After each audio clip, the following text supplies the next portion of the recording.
YouTube. Today I reckon to. That's the shit. Today I reckon to George Gervin, the Iceman documentary. Without further ado, like, comment, subscribe.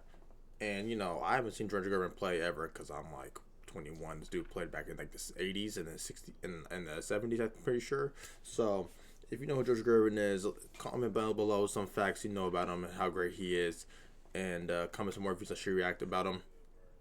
And let's get it going. Machine, the first so-called big guard who had a combination of grace, body control, and a soft shooting touch that couldn't be stopped.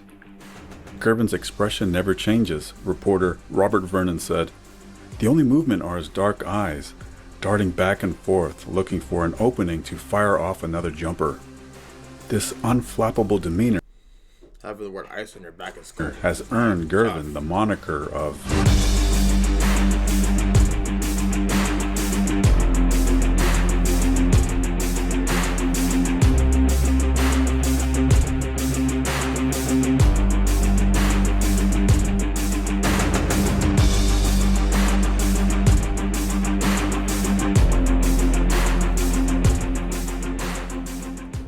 George Gervin grew up on Field Street in Detroit, raised by a single mother.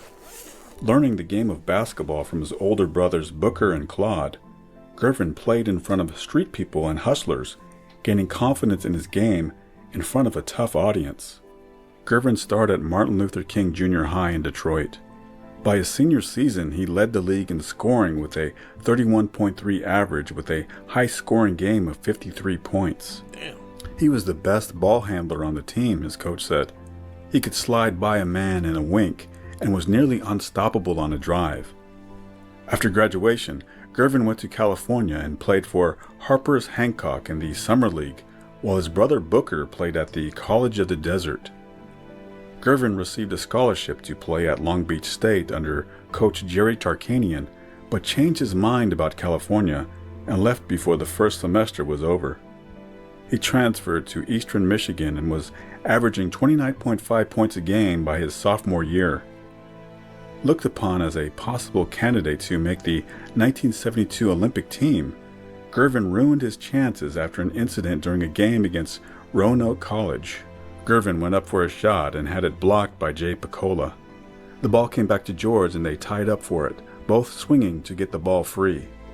The referee called for a jump, but Gervin pushed Picola. The referee immediately ejected Gervin, who walked back to his bench, then turned back around and punched Picola, knocking him cold. Everyone on the team, including the coach, was shocked at Gervin's behavior. They called him the Iceman because he just plays, Coach Jim Dutcher said. Nothing bothers him. Wow, that's crazy. Gervin later stated he just went blank and didn't remember hitting Picola. He would be suspended from the team while Coach Dutcher resigned from his post. I did something I regret, Gervin said afterward. I learned a lesson, not to lose my cool. Gervin didn't wait to see if he would be reinstated by Eastern Michigan. He began playing semi-pro ball for the Pontiac Chaparrals of the CBA. Luck intervened when agent Johnny Kerr was on hand to watch him play during a game in which Gervin hit 15 shots, standing over 25 feet away from the basket. Kerr couldn't sign him to a contract fast enough, getting Gervin on board with the Virginia Squires for $45,000. The skinny kid with the funny jump shot was introduced to his teammates by Kerr walking out to the three-point line and saying, "This is George Gervin's shot." Gervin was also one of the first invites to the inaugural slam dunk contest in the ABA. I know this.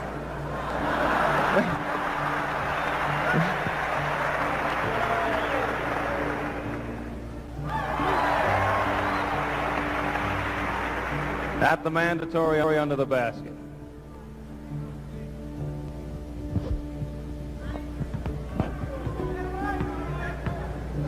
And now he has to leave 10 feet from the basket.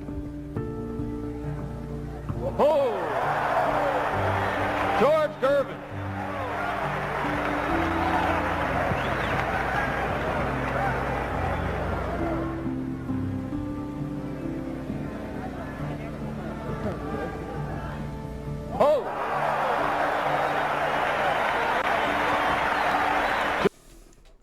shit is trash. Into the locker room wearing a wide-brimmed black hat, black pants, black shirt, and a full-length black leather coat. A guard named Roland Fatty Taylor nicknamed him Iceberg Slim, after the pimp who wrote a best-selling autobiography. I look back at those days and laugh, Gervin said. I was Mr. Cool, but that's the image I live with all my life. It's what I grew up with. Big cars, a big hat. Live fast, die young. People in Detroit, the ones I hung out with, that's the way they lived. The San Antonio Spurs won a court battle to purchase Gervin's contract in 1974. He would be eligible for the 1974 NBA draft, where he was selected by the Phoenix Suns, but Gervin chose to remain with the Spurs. There's very, exciting crowd. They so much for us that they just can't help themselves. They just really show how they feel about us, and with that kind of support, we can't do nothing but win down here. Once there, he led a high-powered offense that wouldn't win a championship, but come close to a title series in 1976, where they lost in 7 games to the Julius Erving-led New York Nets. The Spurs joined the NBA the following year, which would be remembered as the Ice Age, as Gervin moved from forward to guard. It wasn't a stroke of genius by coach Doug Moe. He moved Gervin to the position in hopes of closing the gap of scoring lost when James Silas got injured. There was worry that perhaps Gervin wouldn't be fast enough for the backcourt, but he quickly laid all doubts to rest. Damn. Whereas I ain't too fast here to there, Gervin said. My gig is zigzagging. In the new position, Gervin became a super... This guy's finishing is crazy. My gig is zigzagging. In the new position, Gervin became a superstar.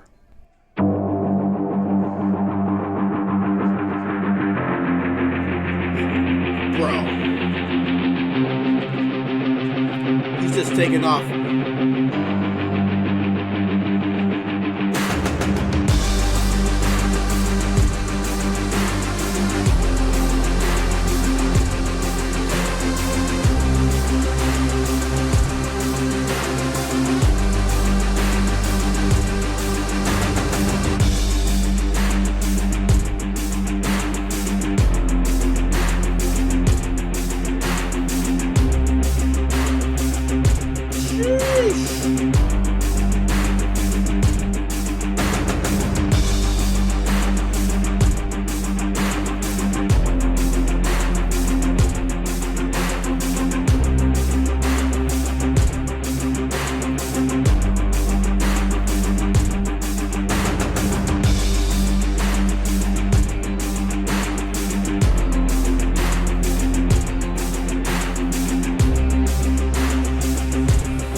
Yo, is this guy scoring only layups only? Yo.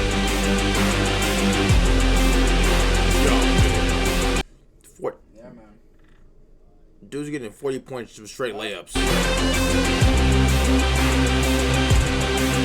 Yo.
At 6'7", he was able to jump over the smaller guards, getting a 23.1 scoring average while shooting from the floor at 54%. one of the greatest seasons of sharpshooting ever by a guard. And coming from the ABA, Gervin felt as if he had to work harder than the next guy. When I came into the ABA, Gervin said, Charlie Scott and George McGinnis dominated. Then they faded out completely. One day it's gone and you never get it again. I think about that. On the last day of the 1977-78 season, Gervin was in a virtual tie with David Thompson for the league scoring title. Thompson played first that day and scored 73 points. To win the title, Gervin had to have 59. He arrived to the team bus late as usual, but teammates waited. They talked to him about giving him the chance to score as many points as he wanted.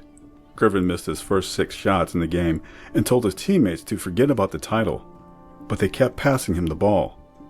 In the second quarter, Gervin scored 33 and would finish with 63 total points in 33 minutes, winning the first of his 4 NBA scoring titles. Wow. Are you ready? Are you ready for the comeback? Yeah. Are you ready for the comeback? You know we the ones that ready for whatever. We gon' have to show them something, man. Let me see them hands up all the way front back. You don't understand that I'm doing what you can't with no cap.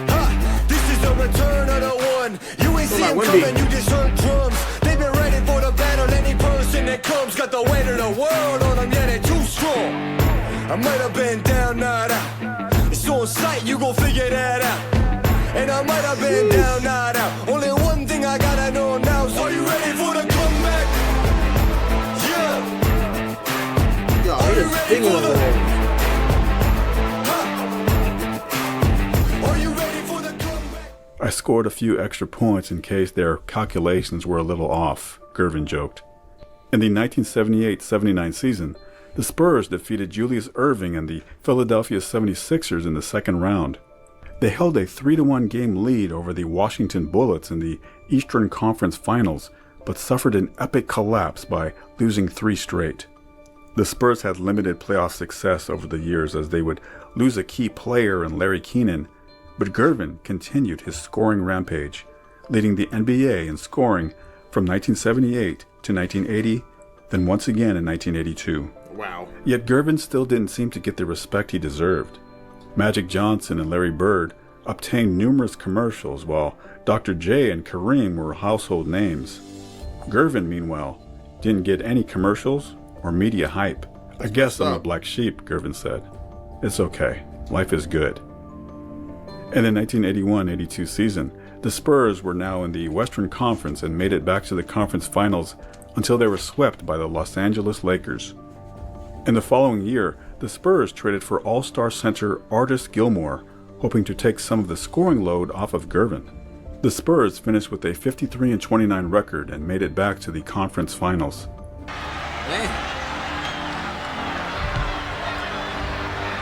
Gervin and Wilkes. Rambis. Wilkes misses and Johnson gets the offensive rebound. Working against Moore is Norman Nixon. Pat Riley told us today we need Norman Nixon to sharpen the shooting skills. The Lakers still have it. And another outside shot by Kareem. He's pulling a Moses Malone. The Lakers still have it. And another outside shot by these skills. The Lakers still have it. And another outside shot by Kareem. He's pulling a Moses Malone so far. Kareem the rebound. Outlet to Michael Cooper, and it's a little bit too extended, and so Gervin has it back. We have a lot of turnovers so far in this game. 5 apiece, with 4:28 to go in the first period. George Gervin.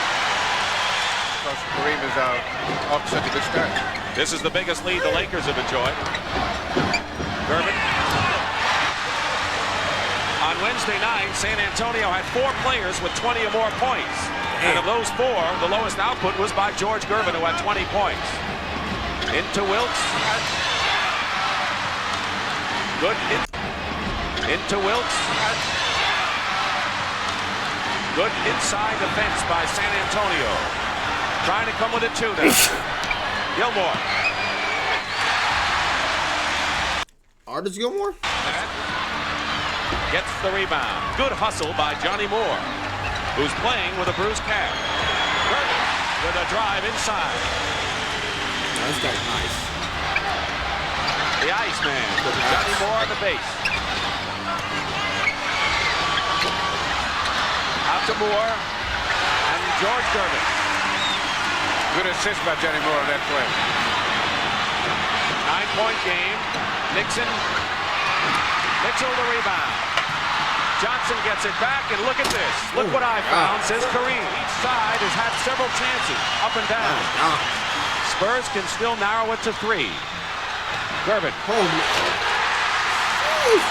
Under 2 minutes to go, as you can see. It's been a big comeback for San Antonio. They were down by 13 points early in this third period after the Lakers scored 10 in a row. And this is the closest they've been.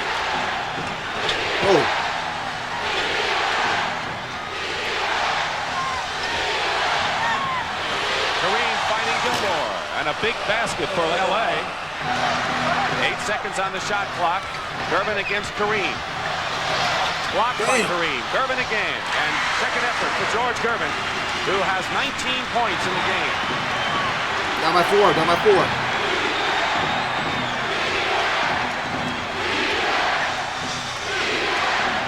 We've had 9 ties in the game. Winding down the 4 minutes to go in the fourth period. Long skyhook by Kareem Mitchell.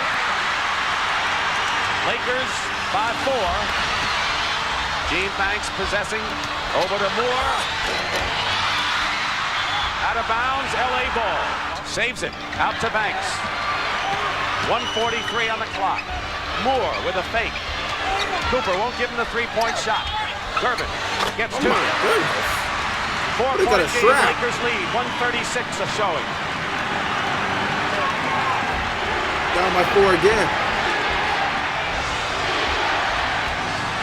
The crowd is yelling defense, and that's what the Spurs must do here. And a couple guys you haven't heard from lately, that's Nixon and Jamal Wilkes. Nixon driving right around George Gervin. Is fouled. So San Antonio did not switch effectively, and Gervin on the switch allowed Nixon to go around him. And 13 on the shot clock. Moore was in 3-point territory. 9 now. Gervin drives up, scoops it in, and it's a 1-point game. And that's what you have to get. Now the Lakers have to score on this possession, because they can run it down under 24. This is the big possession now. Nixon guarded by Moore. Jamal Wilkes with Mitchell. 4 seconds on the shot clock. And Wilkes fires up a prayer, and Moore has it with 10 seconds to go.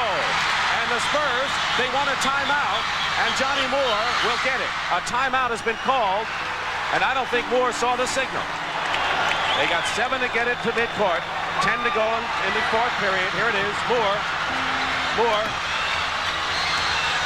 Mike Mitchell. Here's Mitchell. 1 second. The game is over, and the Lakers have won the Western title.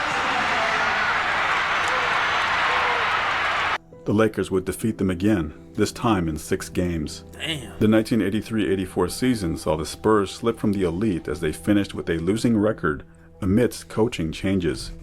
Gervin was now 31 years old. Artis Gilmore was 34. They could still score, but the squad and fans felt a need for an injection of youth. In the 1984-85 season, the Spurs finished barely at 500 under new coach Cotton Fitzsimmons. Gervin's scoring tanked down to 21 points per game, now second on the team to Mike Mitchell. The new coach often had Gervin set screens for Mitchell instead of going to the bucket himself. During critical minutes of games, Gervin was being replaced by rookie Alvin Robertson, who was a defensive specialist. The change happened almost overnight. Gervin was no longer counted on to score points. Getting old wasn't cool, even for the Iceman. Toward the end of my career, I just didn't want to see it come to an end, Gervin said. I don't know if anyone ever wants to quit. I lost my focus. In the fall of 1984, Gervin endured a bitter divorce from his hometown sweetheart and lost custody of his children. He began to miss workouts. After he missed 3 consecutive practices in the preseason, the Spurs traded him to the Chicago Bulls. In the 1985-86 season, Gervin finished with an average of 16.2 George Gervin played with Michael Jordan? points a game, and the Bulls finished with a 30-52 record. Gervin would then leave the NBA for the Italian League, playing for Banco di Roma. He averaged 26 points a game. But in February of 1989, the ice would melt. Gervin overdosed on cocaine and was hospitalized. "I was scared," Gervin said. "Scared for my life. That's when I decided, really, to go and get help. If I didn't get help, I was going to die." 6 months after the hospitalization, Gervin was arrested on charges of marijuana possession and driving while intoxicated. This is just the average run-of-the-mill DWI, That's a sheriff's crazy. official said. I wonder how many puts were on cocaine back in the day. The only thing is that it was George Gervin. Gervin felt that he could help fight his addiction by returning to basketball. He signed on for a stint in the CBA where he played for the Quad City Thunder. He wanted cocaine out of his life. The Thunder had a substance abuse program and sponsored his rehabilitation. "Sobriety is my #1 priority right now," Gervin said. "I want to play ball, but I want to live. If you're on drugs, you can't play ball. Facts. You can't hardly find out who you are." Gervin earned $600 a week as a member of the Quad City Thunder. He admitted that playing in the CBA and flying puddle jumpers to different obscure locations was humbling but an important step. People ask, "Ice, are you rich?" And I say, "Yeah, baby, because I'm rich at heart," Gervin said.